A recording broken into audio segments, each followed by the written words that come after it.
Bonjour à tous, bienvenue à notre méditation quotidienne. Nous arrivons vers la fin de cette méditation sur le chapitre 12 de l'épître de Paul aux Romains. Et donc nous avons vu depuis plusieurs jours de quelle manière cette foi chrétienne impacte la vie quotidienne.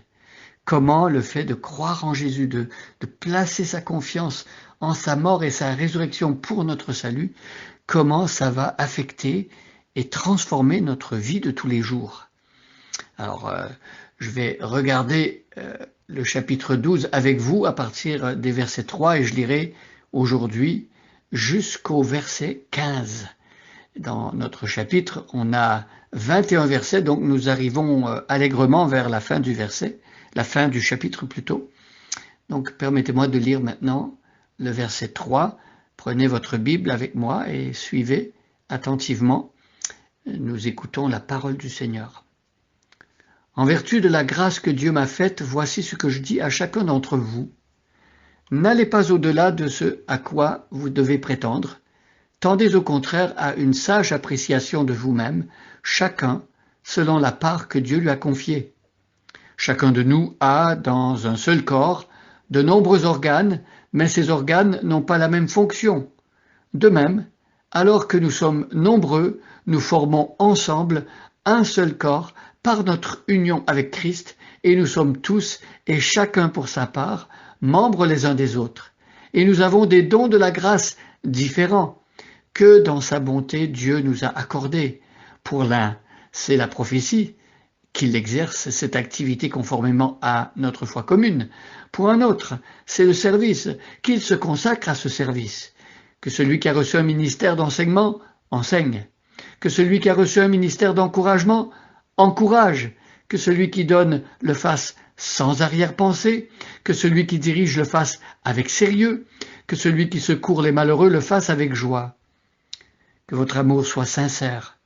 Ayez donc le mal en horreur, attachez-vous de toutes vos forces au bien, notamment en ce qui concerne l'amour fraternel. Soyez pleins d'affection les uns pour les autres. L'estime mutuelle, soyez les premiers à la manifester. L'ardeur, ne soyez pas nonchalants. L'esprit, soyez bouillants. Le Seigneur, soyez de bons serviteurs. L'espérance, quelle soit votre joie. L'épreuve, qu'elle vous trouve plein d'endurance. La prière, priez avec persévérance. Les besoins de ceux qui font partie du peuple saint, soyez-en solidaires, toujours prêts à pratiquer l'hospitalité. Demandez à Dieu de faire du bien à ceux qui vous persécutent. Oui, demandez du bien pour eux, ne demandez pas du mal. Verset 15, sur lequel nous nous arrêterons aujourd'hui. Partagez la joie de ceux qui sont dans la joie, les larmes de ceux qui pleurent. Alors on vient de voir au verset 14 que Dieu désire pour quelqu'un qui a rencontré le Christ et qui est en union avec Jésus-Christ, Dieu veut que cette personne apprenne à bénir les autres, à prier même pour ceux qui font du mal, à vaincre le mal par le bien en réalité. Et donc on ne demande pas que Dieu fasse du mal à ceux qui nous font du mal. Ce serait naturel de le faire, mais le chrétien ne veut pas juste agir d'une manière naturelle.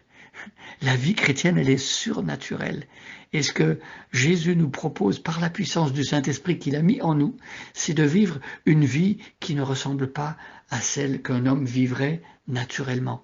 Donc, on va vouloir et on va demander à Dieu de nous aider à réagir en chrétien quand quelqu'un nous fait du mal, c'est-à-dire demander que Dieu nous donne la force de répondre par le bien. Et verset 15, partagez la joie de ceux qui sont dans la joie et les larmes de ceux qui pleurent. Alors ici, il y a quelque chose de très très beau. Entre chrétiens, dans la famille de Dieu, pour ceux qui appartiennent au Seigneur et qui ont donc pour Père le même Dieu et pour frère le même Sauveur Jésus-Christ et comme habitation intérieure le même Saint-Esprit, eh bien il s'agit de partager la joie de ceux qui sont dans la joie. Peut-être que vous dites que, bon, des fois c'est un peu difficile d'être dans la joie avec quelqu'un qui est dans la joie. Par exemple, s'il s'agit de se réjouir ou de partager la joie de quelqu'un qui a eu le poste que je convoitais ou qui reçoit les applaudissements que j'aurais aimé recevoir ou les encouragements ou qu'il a du succès et que moi j'ai des échecs. Alors à ce moment-là, on se dit que on n'a pas peut-être trop envie naturellement d'être joyeux. Et ça, on peut le comprendre, on a peut-être tous vécu ce genre de situation quand on a par exemple souhaité avoir une promotion au travail et que c'est quelqu'un d'autre qui l'a eu. Naturellement, peut-être qu'on n'a pas envie de se réjouir. Mais ici, dans la famille de Dieu, lorsqu'on fait partie de l'Église de Jésus-Christ, nous ne sommes plus dans une dynamique de rivalité. On n'est pas en train de se mesurer les uns aux autres pour essayer de déterminer qui est le plus grand, qui est le meilleur.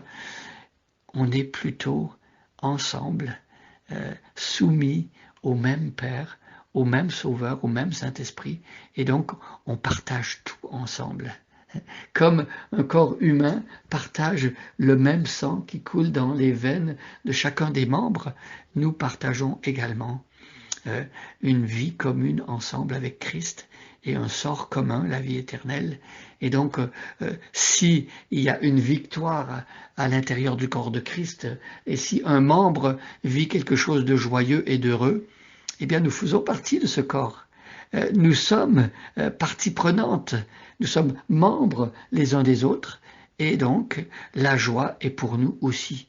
Et voilà pourquoi nous voulons nous réjouir quand quelqu'un a du succès, quand quelqu'un a une promotion ou quand quelqu'un porte du fruit. Et, eh bien, on se dit, ben, quelque part, c'est mon fruit à moi aussi.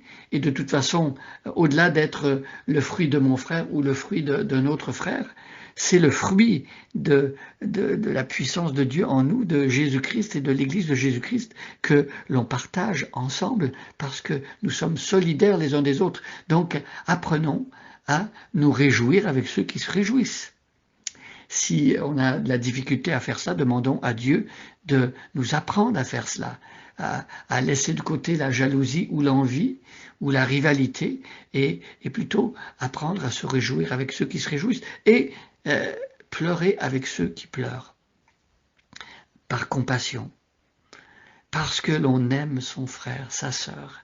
Eh bien, on partage sa joie, on est content pour lui quand quelque chose de bon arrive, et on pleure avec le frère qui vit des épreuves, qui a des échecs, qui essuie toutes sortes de déconvenues. On pleure avec lui, parce qu'on fait partie du même corps, parce qu'on est solidaires les uns avec les autres. Et donc, prions Dieu de vivre ce genre de vie entre nous, d'être solidaires vraiment et de pouvoir partager justement, comme le verset nous le dit, la joie de ceux qui sont dans la joie et les larmes de ceux qui pleurent.